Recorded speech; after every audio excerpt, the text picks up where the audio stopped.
A paz do Senhor, meus irmãos.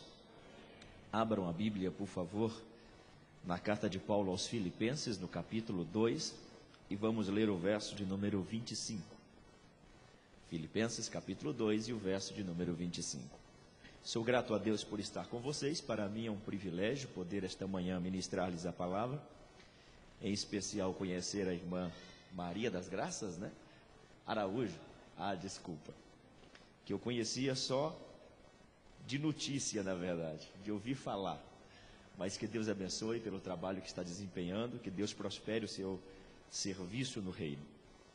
E também quero louvar a Deus pela vida do pastor Luiz Fontana, que é um grande amigo, sua família, sua esposa, irmã Aurora, seus filhos Anderson e Andrés, e que eu tenho o privilégio de tê-los nesta amizade tão abençoada. E tenho a honra de hoje ter comigo aqui a minha esposa e o meu filho Samuel, que ontem, já de madrugada, melhor hoje pela madrugada, me surpreenderam com uma homenagem especial aos pais. Eu não esperava, foi algo assim bem surpreendente, principalmente por causa do horário, Mas foi uma coisa muito bonita, muito louvável e marcante para a vida de uma pessoa, e com certeza isso vai alimentar as minhas emoções durante muito tempo. Muito obrigado, que Deus abençoe vocês. Filipenses capítulo 2 e o verso 25, se você encontrou, diga glória a Deus. A Bíblia diz assim: julguei contudo necessário mandar-vos Epafrodito, meu irmão e cooperador e companheiro nos combates, e vosso enviado para prover as minhas necessidades. Pai bendito, nós lemos tua palavra e te damos graças por isso. Bendizemos o teu nome e exaltamos a ti, Senhor, por este momento maravilhoso, no qual nós nos entregamos a ti e nos prontificamos a ouvirmos a tua voz. Queremos ouvir a ti, Senhor. Fale conosco de uma maneira tremenda, glorifica-te acima de tudo, acima de todos, e que assim, Senhor, a tua vontade prevaleça nesta manhã, porque eu sei que o Senhor tem projetos para nós. Assim nós oramos, nos entregamos a ti em nome de Jesus. Amém e amém. Tome o seu assento, por favor. Eu quero ministrar nesta manhã a todos quanto o lado de lá da obra missionária, principalmente tratando-se de um evento como este, tão singular, onde muitas vezes nós ministramos partindo do que deve ser a igreja para a obra missionária, o que a igreja deve fazer com a obra missionária, como o missionário deve atuar no campo, enfim, tantas maneiras e tantas formas de chegarmos à essência daquilo que é a obra missionária. Mas hoje eu quero falar de lá para cá, do campo missionário para a sua igreja mãe, para a sua igreja mantenedora. Qual é a necessidade de um missionário e qual é o perfil que ele vê e que ele espera da sua igreja. Agora sim eu quero aplicar isso para todos nós que estamos aqui. Paulo, quando escreveu essa carta aos Filipenses, ele era prisioneiro em Roma, próximo já da sua morte. E ele tinha um vínculo, um laço de intimidade, de relacionamento fraterno e até sentimental muito forte com a igreja de Filipos, até porque no capítulo 16 de Atos, a Bíblia diz que a igreja de Filipos nasceu debaixo de pelo menos 5 valores. Primeiro, a partir de uma visão. Quando Paulo estava em Troade, teve uma visão de um varão macedônico convidando, chamando, fazendo um apelo para que pudesse ir até a Macedônia para ajudá-los. Paulo, então, pela visão, no versículo seguinte diz a Bíblia que procura partir juntamente com Lucas, Timóteo e Silas para irem até Filipos. Isso fala de planejamento. A igreja nasceu a partir de uma visão, em seguida teve um planejamento, teve um planejar para a execução. Depois, chegando em Filipos, diz a Bíblia que foram orar à beira de um rio, como era de costume na época, que já traziam esse costume desde a época do cativeiro babilônico, onde todo judeu fora de Jerusalém tinha o costume de ir para a beira de um rio, orando na direção de Jerusalém, pedindo a Deus a restauração do seu povo, a libertação do seu povo, a bênção sobre o seu povo. E na beira do rio, na oração, ele prega a palavra. Aí entra o outro princípio, além da visão, além do planejamento, além da oração, entra a palavra. Quando ele prega a palavra, todos que estavam à beira do rio atentam a esta palavra, especialmente Lídia, uma mulher próspera. Por Filipos ser uma colônia praticamente de militares romanos, ela vendia púrpura para a nobreza militar e consequentemente estendia-se até chegar a Roma. E com isso, Lídia se converte e Paulo e Silas então entram em Filipos, agora já com uma vida, com uma família, com uma casa para começar a igreja. Consequentemente, ele expulsa ali no meio da rua um demônio de adivinhação que usava uma jovem, e por causa disso vão parar na cadeia, tanto Paulo quanto Silas. Mas eu louvo a Deus porque a igreja de Filipos nasceu debaixo de visão, nasceu debaixo de planejamento, debaixo de oração, debaixo de palavra, de pregação, mas também debaixo de milagre, porque ali em Filipos, perto da meia-noite, Paulo e Silas louvam e oram ao Senhor, e Deus faz um grande terremoto e libera as cadeias, as prisões, abrem as portas, e mais uma pessoa se converte através daquela mensagem milagrosa que foi o carcereiro e consequentemente a sua família. E assim nasce a igreja de Filipos. Cria-se um vínculo muito fraterno, muito sentimental entre o apóstolo Paulo e a igreja de Filipos, que consequentemente esta igreja se torna sua mantenedora, aonde Filipos passa a manter Paulo no seu ministério, na sua missão. E na terceira viagem missionária de Paulo, ele pelo menos 2 vezes passa por Filipos, reforçando a fé daquela igreja. E a igreja sempre enviava suprimento a Paulo, sempre enviava ofertas a Paulo, inclusive numa campanha que Paulo levantou a nível de todas as igrejas, para abençoar então os cristãos pobres de Jerusalém. Filipos foi uma da igreja que mais contribuiu com essa campanha. Mas quando tudo isso está acontecendo, o meio pelo qual Filipos alcança Paulo no seu ministério é através de um homem chamado Epafrodito. Ele era a pessoa certa que a igreja sempre mandava onde Paulo estivesse, para levar o suprimento, para levar a oferta, para levar a contribuição. E por algumas vezes disse Paulo que Epafrodito chegou a correr risco de morte, ao ponto em que ele algumas vezes chegou até a adoecer. Nesta ocasião em que Paulo escreve a carta, Epafrodito estava com ele, visitando-o lá na prisão em Roma, e Epafrodito estava enfermo. E Paulo teve que esperar dias para que Epafrodito recuperasse daquela enfermidade, Paulo chama de enfermidade mortal, para que ele voltasse à igreja de Filipos, levando esta carta para a igreja. Então Epafrodito era um homem importantíssimo, tanto para os filipenses como igreja, quanto para Paulo no seu ministério. Aí Paulo olha para Epafrodito e o caracteriza.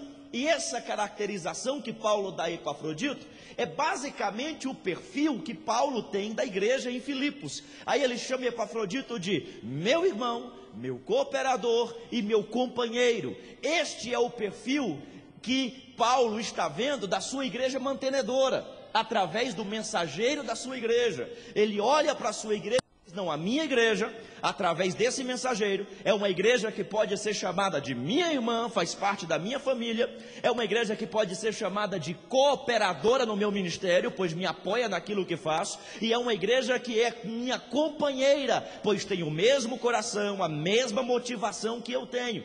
Este é o perfil do campo missionário para a igreja, como a igreja mantenedora deve ser. Mas eu quero falar justamente sobre isso, essas 3 características que formam o perfil da igreja. A igreja sendo na pessoa de Epafrodito aqui. Paulo olha e diz: Epafrodito, meu irmão, cooperador e companheiro. Diga por favor, irmão, de novo, de novo, de novo, de novo. Porque a Bíblia nos caracteriza como irmãos, é porque o nosso grau de parentesco é muito íntimo, não é aquela coisa distante, não é aquela coisa longínqua, aonde nós olhamos para o nosso irmão e o caracterizamos à distância, um parentesco longe. Nós somos íntimos, somos filhos de um mesmo pai. Nós podemos até ter irmãos assim, de epiderme diferente, podemos ter irmão de cultura diferente, de linguagem diferente, talvez os quechuas lá da Cordilheira Andina são diferentes de nós, talvez os aimaras são diferentes de nós, talvez os garífunas são diferentes de nós, enfim, cada povo, cada região, cada localidade, de cores diferentes, de línguas diferentes, culturas diferentes, costumes diferentes, independe-se da etnia, somos diferentes, mas a partir do momento que confessamos a Deus como nosso Senhor e como Pai, nós formamos uma família, somos todos irmãos e somos todos filhos de um mesmo Pai. É por isso que você encontra aí um irmão e diz para ele assim: a paz do Senhor meu. irmão. Você não vai ver ninguém dizendo paz do Senhor, primo, né?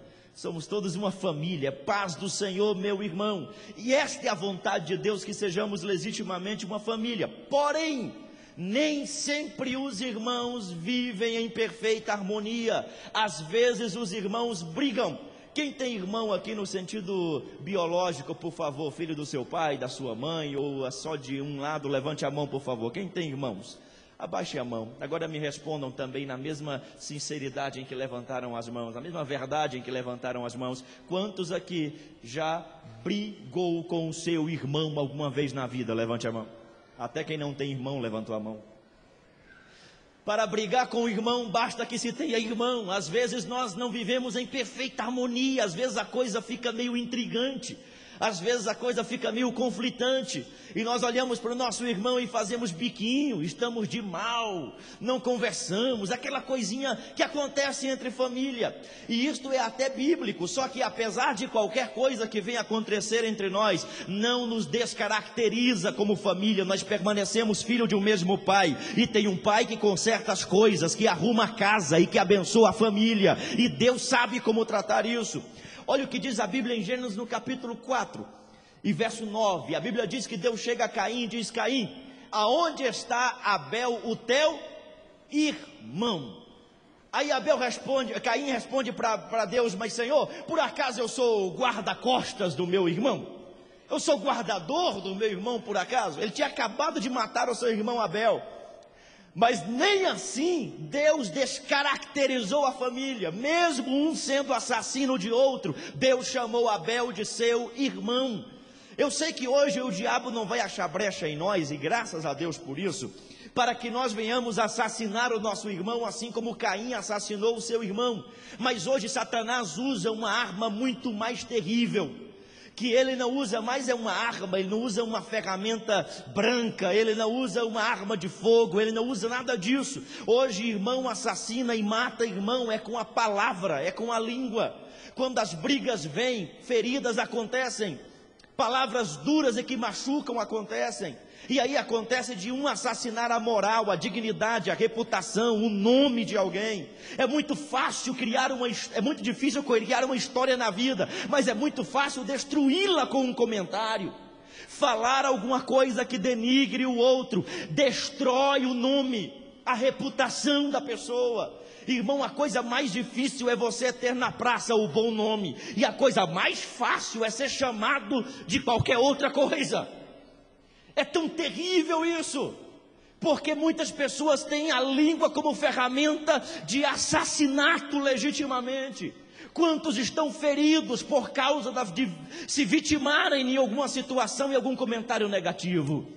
Mas a Bíblia Sagrada trata isso seriamente. A Bíblia fala sobre Tiago, quando diz que nós temos que aprender a colocar freio na língua. Segure no braço do seu irmão, diga: irmão, vamos fazer um trato nós dois aqui. Eu não falo de você e nem você fala de mim. Eu respeito a sua vida e você respeita a minha vida. Porque muitas pessoas sentem tendências fáceis para isso. E Tiago fala sobre pôr um freio na língua.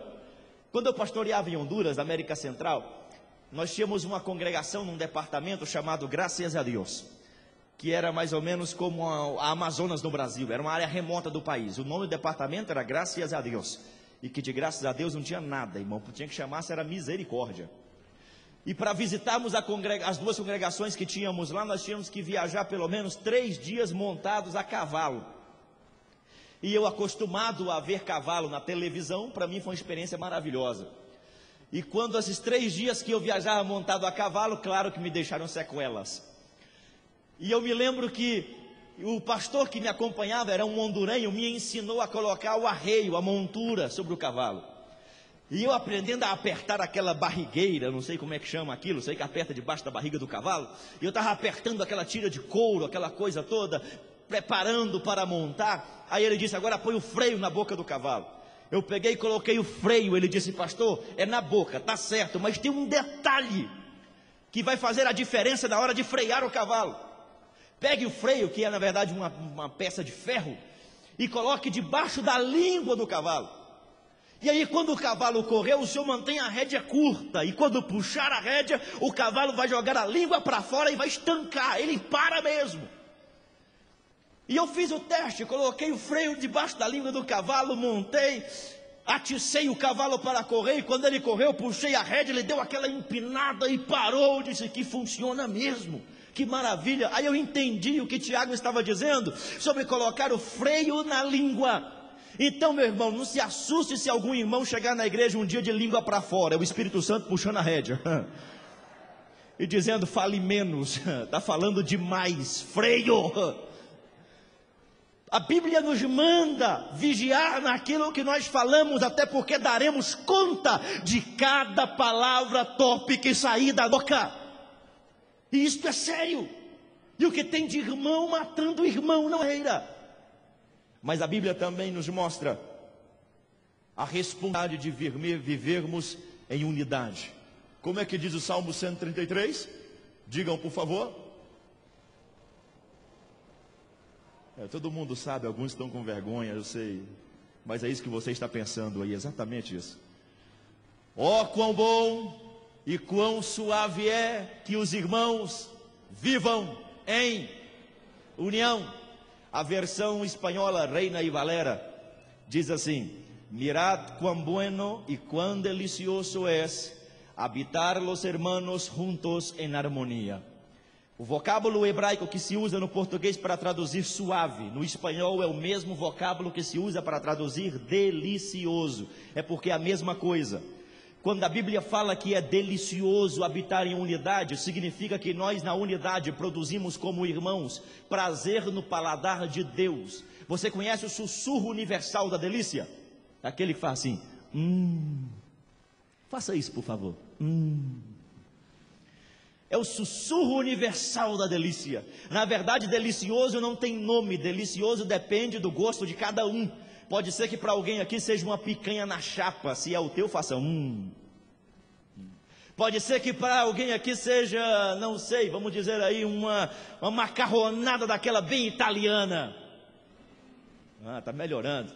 De repente alguém aqui gosta de uma sopa de jiló, jurubeba, gueroba, tudo num prato só. Agora é misericórdia, né? Delicioso independe-se daquilo que é, depende de cada pessoa. Cada pessoa tem um gosto, olha e faz de uma linguagem figurada, fazendo uma símile, uma metáfora, uma analogia. É como se Deus estivesse sentado no seu alto e sublime trono, olhando para a igreja e vê os irmãos vivendo em perfeita harmonia. Aí Deus olha e faz assim, que delícia. Mas de vez em quando ele olha, que asco. Porque a nossa unidade, quando entendemos o valor de família, nós causamos prazer no paladar de Deus. Quer ser uma delícia para Deus, meu irmão? Aprenda a viver em família na igreja, porque nós formamos a maior família do planeta, de um Pai amoroso, glorioso e que sabe cuidar da sua casa.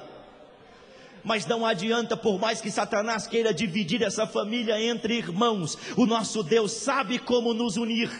Eu me lembro em Córdoba, na Argentina, eu tinha um jovem na igreja que era bem temperamental.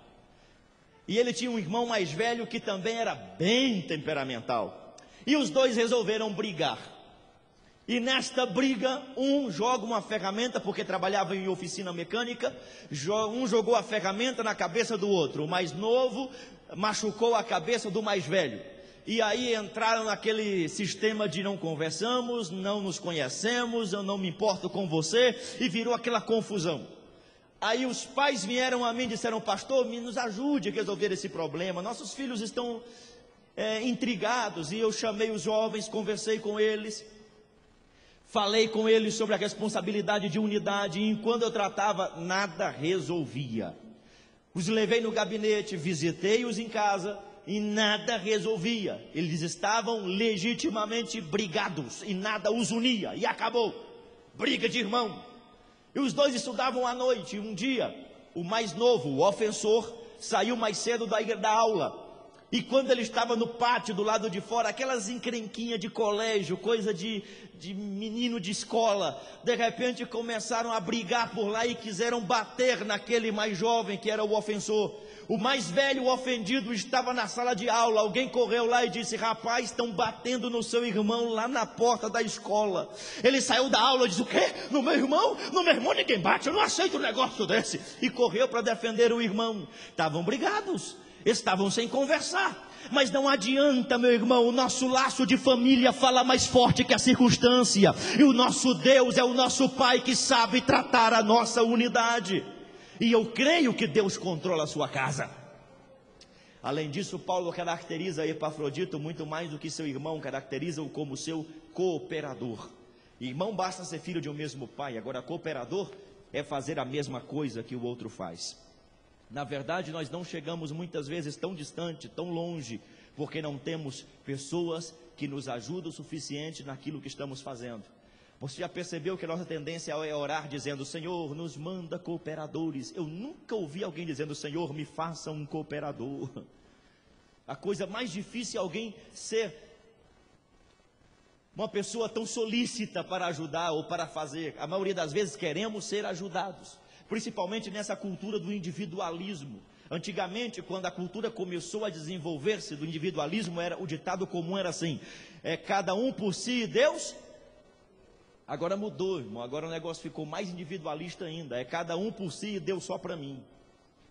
Ninguém não quer mais saber de se oferecer para cooperar com ninguém, e a maioria de nós somos juízes daqueles que fazem alguma coisa, e quando nós olhamos que alguém está fazendo, já ficamos avaliando tudo. Eu quero só ver aonde vai chegar, eu quero ver se vai dar certo. Estou vendo tudo, será que vai funcionar? Irmã Maria Araújo, né? Irmã Maria Araújo, eu estou de olho em você para ver se o negócio de missões vai funcionar aqui na ADET. E aí eu corro no pastor e digo: pastor, eu quero dizer para o senhor que esse negócio que a irmã Maria está fazendo não vai funcionar, não vai dar certo. Já estou vendo de longe. O senhor espera para ver. Observar é muito fácil. E aí, se a irmã Maria Araújo não consegue desenvolver certas questões ou certos projetos dentro da área de missões, aí essa mesma pessoa que faz o juízo da circunstância diz: está vendo, eu disse, eu não falei, eu cantei a pedra antes, eu avisei que não daria certo. Agora pergunte para ela por que não deu certo. A resposta será: porque eu não achei ninguém que pudesse me ajudar.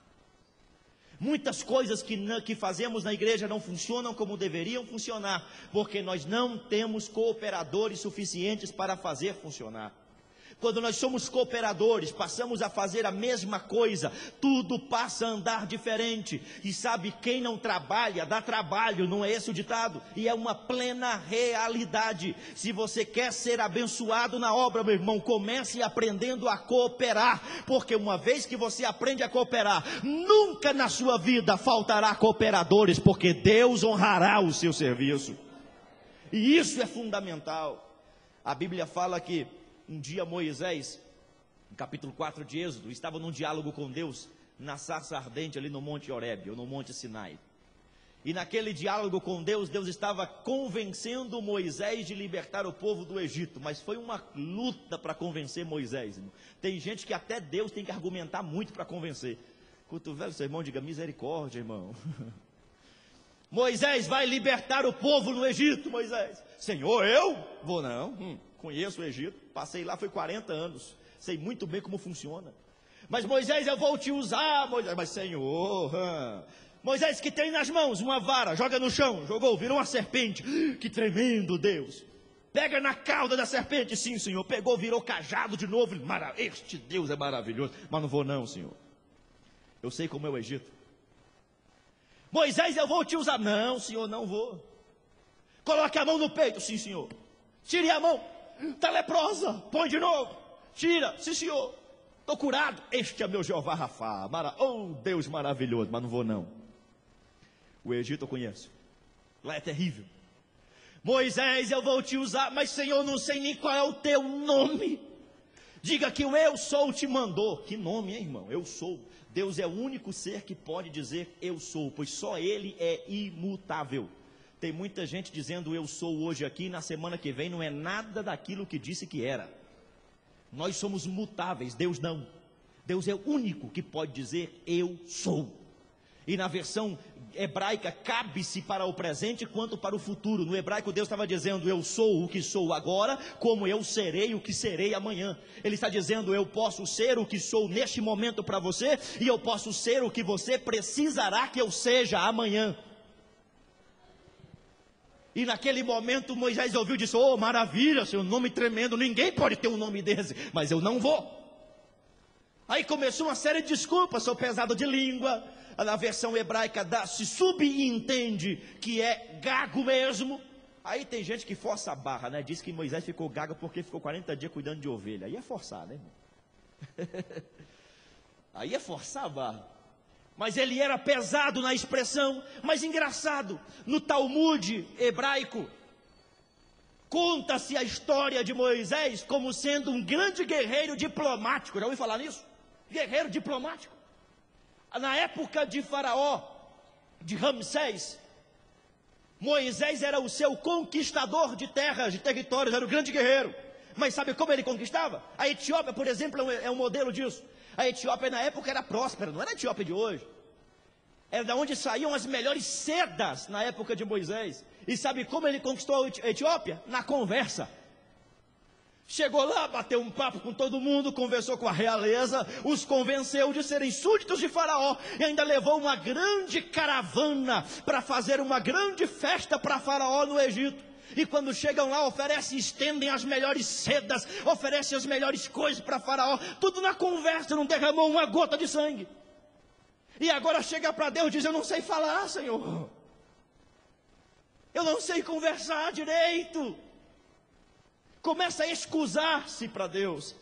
Deus fica tão irado, mas fica tão indignado com Moisés, que Deus diz: quer saber de uma coisa, Moisés? Desce do monte, o teu irmão Arão está vindo aí, vai encontrar com ele, porque ele vai contigo. Aí Moisés: o quê? Arão vai? Vai, então agora eu vou. É porque nem tudo nós podemos fazer sozinhos, precisamos de cooperadores do nosso lado. Se não tivermos cooperadores do nosso lado, nós não cumpriremos exatamente com aquilo que devemos fazer. Ao mesmo tempo, a cooperação também é um princípio de semeadura. Você coopera e você é cooperado. Hoje você coopera, amanhã você será cooperado. Hoje você é liderado, amanhã você liderará. É um fundamento de semeadura e temos que entender isso. Quando eu tinha aproximadamente uns 13 anos, eu acho, 14 anos, o meu primeiro pastor era pregador. E ele viajava pregando em vários lugares. E eu viajava com ele, a tiracolo. Aonde ele ia, lá estava eu.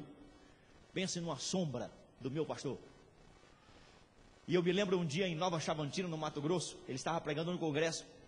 E ficamos em um hotel, no mesmo quarto. E enquanto ele entrou para tomar banho, eu peguei e abri a mala do meu pastor. Tirei a camisa dele, levávamos um ferrinho lá, a tiracolo. E eu passei a camisa do meu pastor rapidão. Enquanto ele tomava banho, eu dei uma lustrada no sapato dele. Quando ele saiu do banheiro, estava tudo em cima da cama. Ele olhou e falou: mas irmão Nemésio, você mexeu na minha mala. Disse: pastor, não esquenta não, estamos remindo o tempo. Esquenta não. Quando ele saía, eu pegava a Bíblia do meu pastor, pegava a pasta dele, o paletó, colocava no braço, o meu pastor ia e eu atrás. Aquilo era um orgulho para mim, irmão. Quando o meu pastor subia no púlpito, eu vestia o paletó do meu pastor, entregava a pasta dele, e eu descia e sentava lá no banquinho, que eu era diácono nesse tempo, eu tinha uns 14 anos, era diácono. Sentava lá no banquinho e ficava orgulhosamente vendo o meu pastor pregar, e até falava língua estranha. E sabe como me chamava na minha igreja? Mas esse Nemésio deixa para lá. Mas entrava por aqui e saía por aqui, porque para mim o mais importante era ser sombra de um homem de Deus, que poderia abençoar a minha vida, que poderia cobrir a minha vida de bênção, do que ficar sendo sombra de fofoqueiro, murmurador, maldizente, pessoa que não tinha espiritualidade, pessoa que não tinha consistência de fé. Eu prefiro estar à sombra de quem me abençoa. E eu tinha esse princípio comigo. Passaram-se os anos, eu tinha 18 anos. Fui pregar na Guatemala, na convenção da Igreja de Deus de la Profecia. Quando cheguei na Guatemala, um irmão me recebeu e levou para sua casa e me deu uma suíte abençoada. Eu fui tomar banho para ir para o estádio onde estava acontecendo a convenção. E quando eu saí do quarto, está lá a minha mala aberta, minha roupa passada em cima da cama, meu sapato lustrado no chão. Eu chamei o irmão e falei: irmão, você mexeu na minha mala? Ele disse: pastor, estamos remindo o tempo, pastor, não esquenta não. E eu pensei: já vi esse filme. Quando nós chegamos lá no estádio, ele me colocou o paletó, me entregou a Bíblia, e eu fiquei olhando, eu falei: meu Deus, é repetição de tudo. E que eu sentei ali naquela cadeira e comecei a orar, e disse: Senhor, e abençoe esse irmão, ele é gente boa, gente fina. Aí Deus me disse: não se trata de gente boa, nem de gente fina, se trata de semeadura. Se trata daquilo que você fez anos atrás. Quando você aprende a cooperar, Deus sabe como lhe estabelecer cooperadores na vida. Quando você sabe fazer hoje, Deus sabe como lhe proporcionar ajuda amanhã. Deus está me ensinando o princípio da cooperação. E sem falar que muitas vezes nós temos na igreja pessoas que não sabem cooperar e nos arrumam uma encrenca quando nós queremos fazer alguma coisa. Eu não sei se aqui na ADET tem. Se tiver, não tem problema não. A carapuça é para ele mesmo, tá? Se não tiver, passou ileso. Tem pessoas que se levantam contra uma liderança no sentido de executar serviço. Lá em Córdoba, na Argentina, eu levantava projetos para fazermos cruzadas, movimentos evangelísticos. Aí tinha uma pessoa, sempre participava da reunião, ele levantava e dizia: pastor, desculpa aí, mas eu não concordo não. Fazer evento aí tem gasto, tem que pagar pregador, pagar cantor, tem que gastar com estrutura, tem que alugar palco. Não concordo não, esse negócio aí é difícil, nossa igreja não tem condições. Nunca tem condições, nunca. Não tem condições. E aí sempre levantava um grupinho: pastor, nós concordamos com ele, é verdade. Porque quem tem essa tendência de oposição, mas tem um dom de arrastar gente, irmão, que eu não sei de onde tira essa unção. Mas tem um dom de arrastar gente que não é brincadeira. Basta levantar um dizendo: não concordo, o outro diz: não sei porquê, mas eu também não concordo não. Não sabe nem razões, nem motivos, é só para opor-se. Isso é terrível. E esse irmão era uma pedra no meu sapato. Quantos projetos eu deixei de executar por causa dele. Quantas coisas eu tive que mudar por causa da opinião dele. Porque todo opositor se transforma num formador de opinião dentro da igreja. E aquilo me deixava indignado. E eu fui para a oração: Jesus, me liberta desse homem. Me ajuda, Jesus. Porque pastor, irmão, é aquele que tem que apanhar e dizer glória a Deus. Aleluia, irmão, não pode revidar nunca. Não pode revidar nunca. O irmão massacra, pisa no pescoço do pastor, torce o pé dele, dá golpe de judô, de taekwondo, de karatê, de kung fu, de tudo. E o pastor tem que abraçar e dizer: ô irmão, Jesus te ama, e eu também, irmão, aleluia. Bate do outro lado, filho de Jeová. Para não falar filho de Belial, irmão. Tem que aguentar. Quando foi um dia, eu disse para os irmãos: olha, amanhã de manhã eu estarei levando a Santa Ceia para os irmãos do campo. Quem me acompanha? Tínhamos que caminhar 7 quilômetros a pé. Quem me acompanha? Ninguém levantou a mão. Aí o devido indivíduo, que tem irmão que é indivíduo, tem irmão que é elemento. Aí o irmão levanta a mão e diz: eu vou, pastor. Disse: Jesus, logo ele, Jesus. Tanta gente para o senhor tocar na igreja, tocou logo nele. Mas amém, irmão, te espero amanhã de manhã. Ele: tô lá, pastor. E pior, quem é assim conversa feito o homem da cobra. Quando foi de manhã, lá estava ele, mais cedo do que tínhamos programado, batendo na minha porta: acorda, pastor, não é hora de passar dormindo não, levanta, vamos evangelizar, vamos levar a ceia, pastor. Aí chegou o homem, Jesus, aleluia. Pai do Senhor, meu irmão, que bom que você veio. Aí lá vamos nós para a caminhada de 7 quilômetros, tinha chovido a noite inteira, estava aquele caminho úmido, tudo molhado. E o irmão conversando como uma tagarela. Nada calava o irmão, e eu calado, eu não vou falar nada, porque o que eu disser, ele vai contra mesmo. Então melhor não digo nada. E lá vai o irmão conversando e conversando e conversando. Chegamos em determinado lugar onde tinha uma poça de lama que não tinha como passar senão na lama. Aí foi a primeira vez que eu falei com ele na viagem. Eu disse: irmão, vamos ter que tirar o sapato, dobrar a barra da calça e pisar na lama. Ele olhou para mim e disse: não, pastor, não concordo com o senhor não. Eu falei: não é possível. Até aqui dentro desse mato o homem vai contra o que eu digo. Deixa eu ver se não tem ninguém para escandalizar, porque agora eu vou revidar. Se não é possível, será que ele está pensando que eu vou pegar e meter o meu sapato na lama? Não é possível. Ele olhou para mim e disse: pastor, o senhor está achando que eu vim por quê? Meu pastor não pisa na lama, sobe aqui, pastor. Irmão, eu descobri que tinha um cooperador e eu não sabia. Eu nomeei meu carregador oficial na igreja. Acabaram-se os meus problemas. O maior problema de pessoas que opõem-se na liderança, aquilo que fazem é porque são ociosas, não fazem nada. Quem coloca a mão na massa sabe o valor do serviço e o valor da necessidade. Quem trabalha sabe a importância do serviço e a importância de cooperar e ser cooperado. Se você não faz nada, você só vê no ponto negativo. Quem é contra dízimo, quem não dizima. Quem é contra evangelismo, quem não evangeliza. Quem é contra a mocidade, quem teve uma juventude frustrada. É porque falta, irmão, experiência de cooperação e de serviço. Agora, quando você aprende isso, você sabe que viver para Deus é viver em cooperação de família, fazendo aquilo que agrada para o cumprimento multiplicativo da igreja. Aí a igreja tem até crescimento exponencial. Mas temos que aprender a cooperar. Coloca a mão no ombro da pessoa do seu lado e diga: irmão, eu conto com você. Mas você pode contar comigo. Cooperação. Precisamos cooperar. Por último, Paulo caracteriza Epafrodito, além de ser o cooperador, também caracteriza como seu companheiro. Cooperador é só fazer a mesma coisa. Agora, companheiro é ter o mesmo sentimento, é ter o mesmo coração. Porque tem gente que faz a mesma coisa que você faz, mas não tem o mesmo coração que você tem. Por isso existem divisões. Pessoas que dividem em cima da mesma coisa. Pessoas que racham em cima do mesmo serviço. É porque tem a mesma atitude, o mesmo trabalho, mas não tem o mesmo sentimento. Não tem o mesmo coração. E se nós queremos ver a obra de Deus abençoada, a igreja abençoada, a família abençoada, nós temos que entender que a igreja tem que ser unânime até no sentir. O coração tem que ser o mesmo. Porque hoje nós estamos vivendo numa carência de companheirismo que não é brincadeira. Hoje o homem é amante de si mesmo e não de outros. Hoje o homem valoriza os seus próprios interesses. Aquilo que quer, aquilo que gosta, aquilo que valoriza. Quantas pessoas estão sendo hoje traídas por pseudos companheiros? E se tem uma coisa que fere o profundo da alma, se chama traição, meu irmão.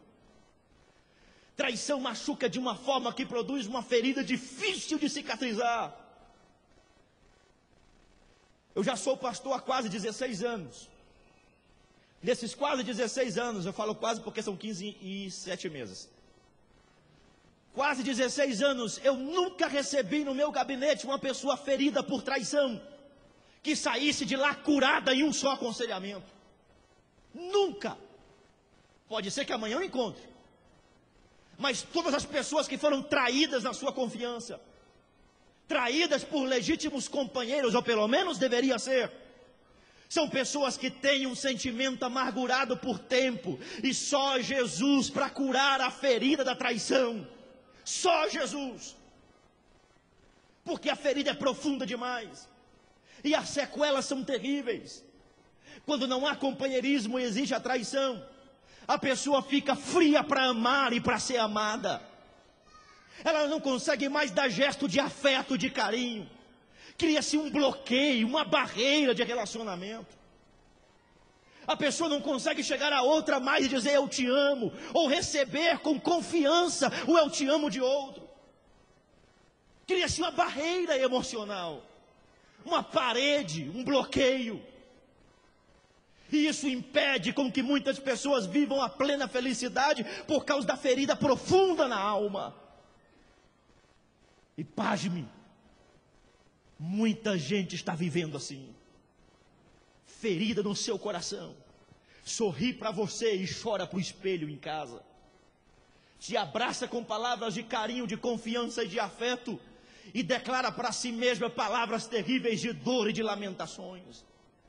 Pessoas que sorriem para você, mas não acreditam na plena felicidade. Pessoas que te abraçam como sendo seus amigos, mas não conseguem corresponder o sentimento quando olham para você, porque não te confiam na amizade. São feridas profundas na alma. Quando Paulo caracteriza a igreja e Epafrodito como seu companheiro, está falando de pessoas do mesmo sentir, do mesmo coração. E muitas vezes nós somos traídos e machucados com isso. Mas o sangue de Jesus tem poder e Deus vai levantar uma geração abençoada de verdadeiros companheiros. Porque o companheiro oferece o ombro, o companheiro oferece o coração. E se você não souber lidar com isso, você pode ser uma pessoa extremamente frustrada na vida. Quantos estão machucados e feridos assim? Outros que caem no velho erro da opinião pública. Sai contando para todo mundo os seus problemas. Todo mundo tem que saber da sua vida. Se auto-vitimam e ficam em busca de alguém que lhe diga que pena, que dó, coitadinho, pobrezinho, para massagear o ego de vítima. E aí sai um por um: irmão, já ouviu meu problema? Irmão, já ouviu meu problema? Já ouviu meu problema? E depois não sabem por que é difamado. Davi dá um exemplo de vitória pessoal. Quando Davi matou a Golias, diz a Bíblia Sagrada que Davi pegou duas coisas de Golias. Primeiro, a cabeça. Segundo, a arma. A cabeça de Golias foi levada para colocar numa estaca no centro da cidade. A arma de Golias Davi levou para casa e guardou consigo. Por que isso? Porque a cabeça de Golias era o exemplo da bênção pública. Todo mundo passava na praça, olhava e dizia: rapaz, Deus é com Davi. Homem abençoado. Olha a prova aí, a cabeça do homem, do gigante aí. Era a bênção pública. Tem muita gente olhando para você dizendo: você é uma bênção, irmão, que tremendo. Você é gente fina demais, você é uma maravilha. Você é um abençoado. Mas muitas vezes você não consegue encarar o seu espelho e olhar para si mesmo, porque você não consegue ver o que as pessoas estão vendo de você mesmo. A bênção pública é a cabeça de Golias lá no centro da cidade. Mas Davi tinha uma arma de Golias em casa. Porque toda vez que Davi chegava em casa e olhava para a arma de Golias, isso era a bênção pessoal. Era Davi olhando e dizendo: realmente Deus me usou, realmente o Senhor está comigo, aqui está a prova para mim. Um exemplo disso é que quando Saul quis matar Davi, que Davi teve que fugir, ele não estava em casa. Mas ele fugiu de Saul, deixou a cabeça lá no centro da cidade. Bênção pública fica onde está, na publicidade. Agora Davi saiu correndo e passou em casa, e quando chegou em casa, pegou a arma de Golias, desceu pela janela e fugiu. Mas levou a arma de Golias e foi para Nob. Por que Davi fez isso? Porque a bênção pública não te livra dos momentos de tribulações pessoais. O que vai te dar sustentação é a bênção pessoal que você tem e convicção que você tem dela. Ele pega essas armas e foge, porque ele olhava para a arma e dizia: se Deus me livrou de Golias, me livrará de Saul. Se Deus me ungiu para matar Golias, Deus me ungiu para ficar vivo perante Saul. Era a bênção pessoal, meu irmão. Quantas pessoas não têm essa bênção? Tem a pública, mas não tem a pessoal. São pessoas desacreditadas em tudo. E aparentemente são as melhores que nós conhecemos. Mas só Deus sabe o que passa no coração. Falta de companheirismo. Porque ultimamente nossa cultura, se nós tratarmos previamente as nossas fraquezas com alguém, ou as nossas debilitações, nós estamos cometendo suicídio. Ninguém mais quer abaixar a guarda para ninguém, porque é suicídio. As pessoas hoje não querem saber dos teus segredos para te ajudarem, querem saber do teu segredo para te difamarem, para matarem a tua moral. Isso é falta de companheirismo. Se nós tivéssemos uma mudança radical nisso, e eu creio que Deus pode fazer, isso fará com que muitos pecados sejam evitados previamente, com que haja vacina prévia, para que o pecado não aconteça, para que outros erros não surjam, porque antes de surgirem são tratados. E se você baixar a sua guarda, você acaba morrendo. A Bíblia diz que Sansão contou a sua verdade para Dalila, e essa sua verdade o levou à morte. Só que Sansão não disse mentira, disse a verdade. O segredo da sua unção, do seu poder, da sua autoridade, da sua força, estava no seu cabelo, e corta-se as tranças então, e Sansão enfraquece-se. Sansão poderia muito bem ter compartilhado isso com o seu pai e com a sua mãe, que eram portadores do segredo. Mas ele foi compartilhar isso com pessoas erradas. Aprenda a tratar as suas verdades, irmãos, com companheiros que possam resolver a sua vida e não te matar. Isto é sério. E quantos de nós somos às vezes solitários por causa disso? Eu vou encerrar esta palavra. Paulo caracteriza Epafrodito como seu irmão, família, filho de um mesmo pai, como seu cooperador, aquele que faz a mesma coisa que ele, mas também o seu companheiro, aquele que tem o mesmo coração. Quando eu estava na Bolívia, eu morei 8 anos na Bolívia, e eu fui levado para pregar em um congresso em Santa Cruz de la Sierra, mas foi no interior de Santa Cruz de la Sierra. Era uma cruzada, na verdade. O pastor de lá me levou para visitar uma família no primeiro dia da cruzada. Uma família não crente. Quando eu cheguei, eu fiquei abismado de ver aquela família. Eram 3 pessoas, o casal e mais uma criança. Eu olhei a criança, ela estava deitada numa esteira, e sobre ela tinha uns trapos, uns panos velhos, e ela estava toda chagosa, toda cheia de feridas. Eu imagino que ela havia tido catapora e aquilo tinha arrebentado, ou ela tinha causado com que a catapora se tornasse aquelas chagas, não sei. E estava meio com odor ali, mosquitos tinham ali. E eu olhei para o homem tinha uma ferida na perna. Eu sei que está perto da hora do almoço, mas aguenta aí um pouquinho o estômago, tá? O homem tinha uma ferida na perna, que saía o odor de lá, aquela coisa horrível, com um pano amarrado na perna. A mulher dele não tinha um fio de cabelo na cabeça, pelo contrário, tinha uns furúnculos expostos, uns tumores expostos, que saía uma coisa gosmenta, que ela limpava com um pano. E quando eu olhei aquela situação, eu disse, meu Deus, que estado dessa família. Deus falou ao meu coração naquele momento, disse, não ore por nenhum deles e não fale nada. O pastor que me levou conversava com eles e tal, e compartilhava da situação, enfim. Quando ele terminou, ele disse, quer dizer alguma coisa, pastor? Eu disse, não, obrigado, pastor. Vamos orar? Eu disse, também não, pastor. Deus disse para não orar.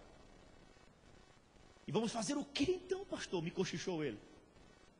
Eu disse, não sei, Deus está determinando outra coisa aqui. Aí o Senhor me levou até o menino e disse, dá um beijo na testa do menino e não diga nada. Eu me ajoelhei até aquele menino, lhe dei um beijo na testa. O menino rolou lágrimas pelo rosto. Deus me disse, vá até o homem e dá um abraço bem forte nele, não diga nada, só um abraço. Eu fui até o homem e lhe dei um abraço bem forte. Ele me retribuiu o abraço muito mais forte ainda. Quando eu o soltei, ele em pranto se ajoelhou e ficou prostrado chorando. Deus me disse, vai até a mulher agora e passe a mão na sua nuca, porque era o único lugar que dava para colocar a mão. Passe a mão na sua nuca 3 vezes e olhe fixamente nos seus olhos. Eu olhei dentro dos olhos daquela mulher e passei a mão 3 vezes na sua nuca. E ela começou a chorar e abraçou o seu esposo assim pelas costas, se ajoelhou com ele e ficou chorando. Deus me disse, pode ir embora porque a obra já está feita. Fomos para aquela cruzada e quando fizemos a primeira noite de cruzada, aquela bênção, segunda noite, na terceira noite, lá tem um costume naquela igreja de quando é cruzada, tem um grupo de intercessão que fica numa sala à parte. E normalmente eles costumam levar o pregador para lá para ficar na intercessão até a hora da pregação. Quando chega a hora da pregação, eles mandam chamar o pregador. E eu estava com um grupo de intercessão na sala à parte. Quando chegou o meu momento de pregar, mandaram me chamar aqui. Eu cheguei na plataforma, que eu olhei para a nave. Logo nos primeiros assentos, eu vi os 3 completamente curados, louvando o nome de Jesus Cristo. Eu nunca imaginava que Jesus os curaria. Nunca pensei que Jesus faria isso. Depois daquele culto, eles aceitaram a Jesus como Salvador. Eu os chamei para conversar, estávamos conversando e eu perguntei o que havia acontecido. E eles me disseram, especialmente o homem me falou, pastor, eu fui o pior ladrão aqui da Redondeza. Eu roubava aqui. Quem conhece a Bolívia aqui sabe muito bem que tem regiões na Bolívia onde homossexuais, por exemplo, se estiverem naquelas certas regiões, são linchados. Isso é cultural deles. Eu morei 8 anos na Bolívia e nunca vi um homossexual, pelo menos visível. Nunca vi. Tem regiões na Bolívia onde ladrão é melhor ficar preso do que ficar solto. Ele vive melhor preso do que solto, por causa da cultura incaica que eles trazem. Se descobrirem que certos indivíduos são ladrões em certas regiões do país, é terrível, meu irmão. Ele disse: pastor, descobriram que eu era ladrão aqui nessa região. Aí começaram a me discriminar em tudo que eu fazia. Me viam na rua e diziam: ô ladrão, e aí, você é ladrão, não é? Lá vai o ladrão, ô ladrão. O meu filho começou a ser discriminado na escola, porque os meninos diziam: filho de ladrão é ladrãozinho, olha a cara desse ladrãozinho. A minha esposa ia fazer compra em determinados lugares aqui, algumas pessoas diziam: vai pedir para o seu esposo roubar para te dar comida, porque nós não vendemos para mulher de ladrão. Certas regiões da Bolívia são fechadas na sua cultura. E ele disse: pastor, ladrão era eu, não era a minha família. Aquilo me machucou muito mais do que se tocasse somente em mim. Eu tirei meu filho da escola, tranquei em casa. A minha mulher não saía mais ir na porta de casa, porque de vez em quando ainda passava alguém dizendo: aqui mora um ladrão. Entramos em depressão. E começamos a adoecer sem explicação. Nasceu isso na minha perna, na minha esposa caiu o cabelo, nasceu esses furúnculos. O meu filho pegou essa doença, ficou chagoso. E eu não tinha ninguém que viesse aqui oferecer algum gesto de carinho, de afeto, de solidariedade. Só tinha juízes sobre a minha vida. Mas aquele dia que o senhor entrou lá em casa, pastor, eu só precisava de um abraço, nada mais do que isso. O meu filho precisava só de um beijo na testa. E a minha esposa só de um gesto de carinho, de afeto. Só isso. Era tudo o que precisávamos. Fique de pé, por favor. Há momentos em nossa vida que um companheiro fala muito mais forte em nossa vida com atitude do que com as palavras. Há momentos em nossa vida que nós precisamos muito mais de um ombro e de um abraço do que de uma promessa. Há momentos que nós precisamos muito mais de uma solidariedade, de um gesto de carinho, do que simplesmente que alguém nos diga: estou orando por você, irmão. E às vezes é puro fruto de uma educação. Eu vou jejuar por você. Queira Deus que sim. Mas há momentos que precisamos de um relacionamento mais próximo. Há momentos da minha vida que eu preciso de um ombro, que eu preciso de alguém que eu possa abrir o meu coração. Há momentos em nossa vida que nós precisamos de uma palavra de carinho e não de juízo. Há momentos que a mudança da nossa vida depende unicamente da participação de um companheiro e não de um colega. Curva a sua cabeça, por favor. Meu Deus, Tu conheces o coração de cada um aqui, Senhor. O que um missionário espera, Senhor, da sua igreja mantenedora é que seja a sua irmã, é que seja a sua cooperadora, é que seja a sua companheira, Deus. É que seja filho deste mesmo Pai glorioso que és Tu. É que seja, Deus, prontos para trabalharem na mesma obra, na mesma causa, com o mesmo propósito, com a mesma motivação. E é também que tenha, Senhor, o mesmo sentimento, o mesmo coração, Deus. Neste momento, Deus, eu te peço que derrame sobre nós o Teu bálsamo de cura. Se há algum coração ferido aqui, Senhor, por tudo isso que foi ministrado, pela palavra que foi ministrada, nas razões em que foi aplicada, Senhor, eu te peço que agora venha o bálsamo da cura, Senhor, neste coração. Reaviva, Senhor, a emoção e o sentimento. Faz o Teu filho voltar a amar e ser amado. Faça o Teu filho voltar a ver as coisas simples da vida como preciosas, Deus. Faça com que o Teu filho veja os valores de servir e de seguir, Pai. E que em nome de Jesus caia por terra tudo aquilo que é contrário a isso. E que haja uma liberação de bênção sobre todos nós, Senhor. Assim nós oramos, Pai, em nome de Jesus. Amém. Antes de passar a irmã Maria Araújo, eu queria que você ficasse bem à vontade agora para procurar alguém. Pode ser quem está próximo de você, pode ser alguém que esteja do outro lado da igreja, não tem problema. Se você sabe de alguém que precisa de um abraço agora, faça isso, por favor. Ou se você não sabe de alguém que precisa de um abraço, então por favor escolha alguém, mas dê um abraço e diga para essa pessoa: nós somos irmãos, nós somos cooperadores e nós somos companheiros. Nós não fomos chamados para sermos gladiadores, nós fomos chamados para sermos irmãos, para sermos família. Nós fomos chamados para sermos servos. Nós fomos chamados para sermos legitimamente pessoas transformadas em emoções e sentimentos. Que essa tristeza do seu coração desapareça, meu. Que essa ferida que te causou aí na vida, nas sequelas da vida, seja curada pelo poder do nome de Jesus Cristo. Que você seja renovado no poder de Deus, na graça de Deus, no sentimento genuíno de lar, de família, de igreja, de corpo. E que caia por terra aquilo que é contrário a isso, em nome de Jesus.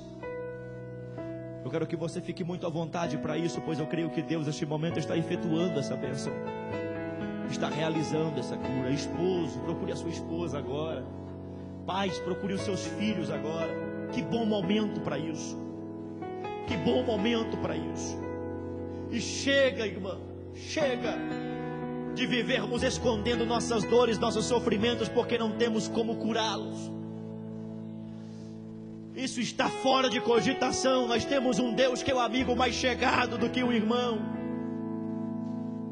Nós temos um Deus que é um amigo que está presente em todos os momentos. Deus zela por nós em todos os detalhes, em tudo aquilo que precisamos. Se você puder, abrace coletivamente agora, por favor. Se você puder, abrace coletivamente, um com o outro, ombro a ombro aí. Feche os seus olhos. E pela fé agora desfrute daquilo que Deus tem para você neste momento. Nós somos aqui uma família em Cristo. Deus nos chamou para vivermos uma vida diferenciada, marcada pela sua presença. E eu acredito nisso. Então essa tristeza não pode prevalecer no seu coração, essas feridas não podem permanecer avivadas em você. Você precisa ser curado dessas sequelas da vida. Pessoas que se tornaram vítimas da sua própria vida, vítimas dos seus próprios sofrimentos e não se desvencilham disso nunca. Deus quer mudar esse quadro. Você foi chamado para ter vida abundante. Vida abundante inclui-se felicidade. Felicidade não é circunstancial. Felicidade é um estado de vida.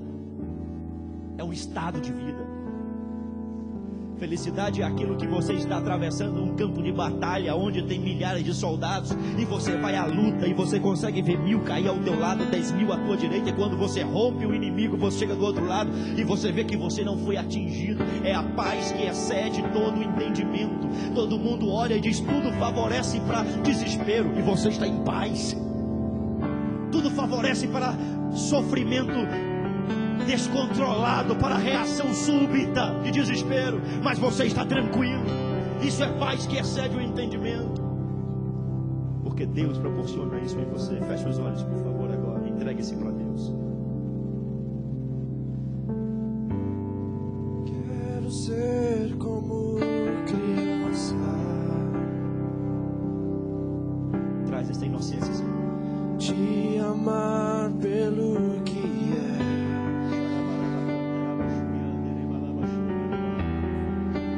Voltar à inocência.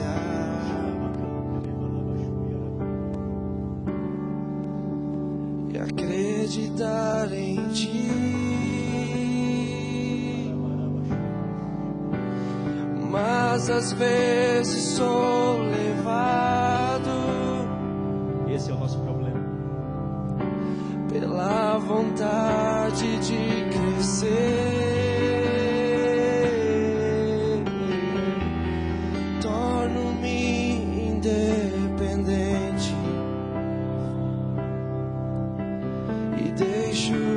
Simplesmente crer.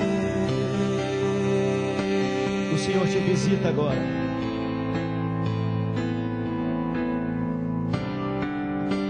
Não posso viver longe do teu amor,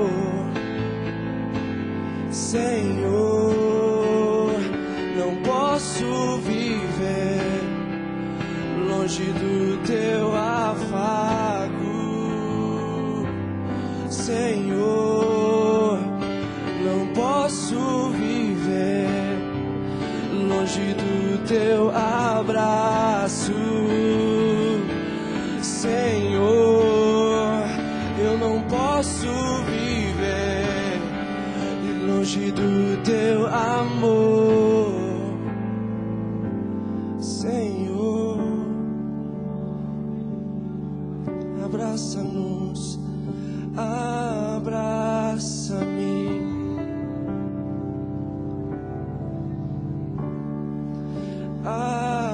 Abraça-me.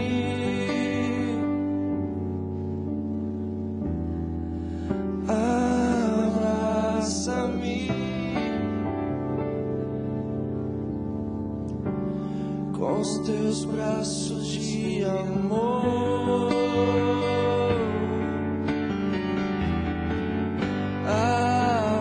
Abraça-me.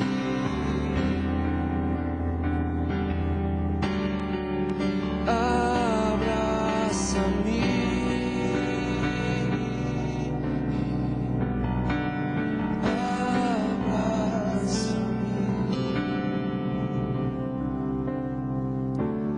Com os teus braços de amor, com os teus braços de amor, com os teus braços de